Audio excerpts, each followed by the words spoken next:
Yes, tomorrow I'll take it to my guy down by the office. For the briefest of moments, he had looked like he might have wanted to come to her at the sink, maybe kiss her forehead. So happy we resolved all that, see? Just tell me. She didn't want his kiss. She wanted him to know how hard it was to make all the pieces keep moving. She wanted him to help, not because she told him or gave him a list, but because he saw their life, their children, her.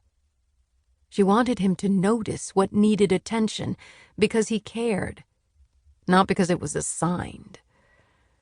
That was the fight last night. And that was how it ended. Well, and with a bottle of cab as she finished the dishes and Eric retreated to his office for the work he'd brought home. 15 minutes before everyone needed to be in the car. She sat back in the kitchen chair she used when working on her laptop in the kitchen, felt the tears slide down her cheeks, and considered the implications of calling it a mental health day for everyone. Not even waking the kids up. Let them sleep, the dogs sleep, the lunches go unmade, the laundry sit in the wash, crawl back into bed herself even. 12 minutes. An email alert slid onto the screen.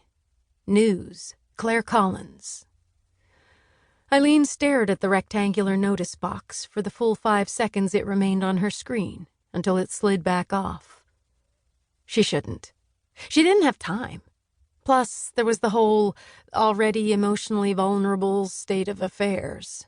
Reading internet alerts about her sister was almost guaranteed to make her more emotionally vulnerable. She had promised herself weeks ago that she was going to turn these notifications off. She stood up and walked to the bottom of the stairs. "Ryan, Paige, Cameron, get up. Get ready," she shouted before heading back to her computer. Just a quick look, she told herself.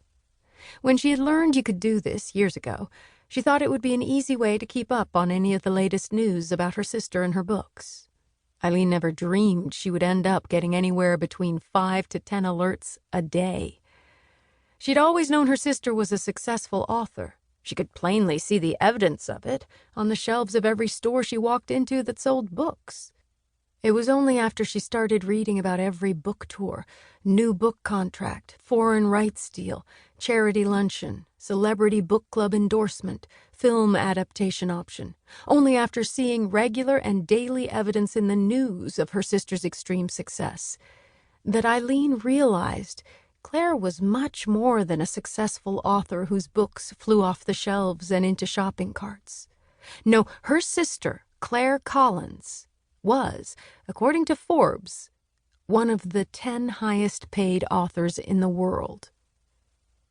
Eileen remembered that morning 4 or 5 years ago, staring at that ridiculously high number next to her sister's name, sitting on the number 6 spot on the Forbes list. $14 million. In a single year.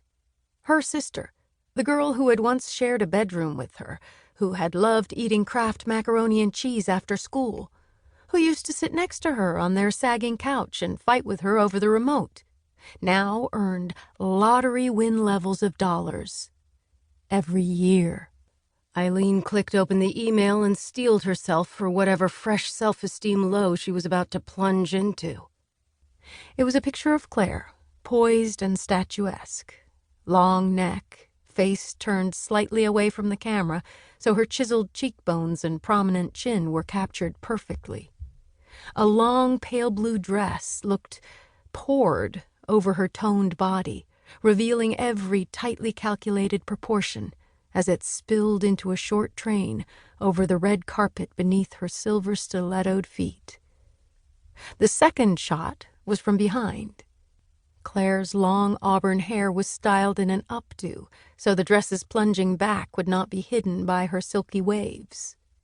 The only flaw, if you could even call it that, was the hint of Clare's black-inked tattoo, barely visible on her shoulder blade, creeping out from behind the dress.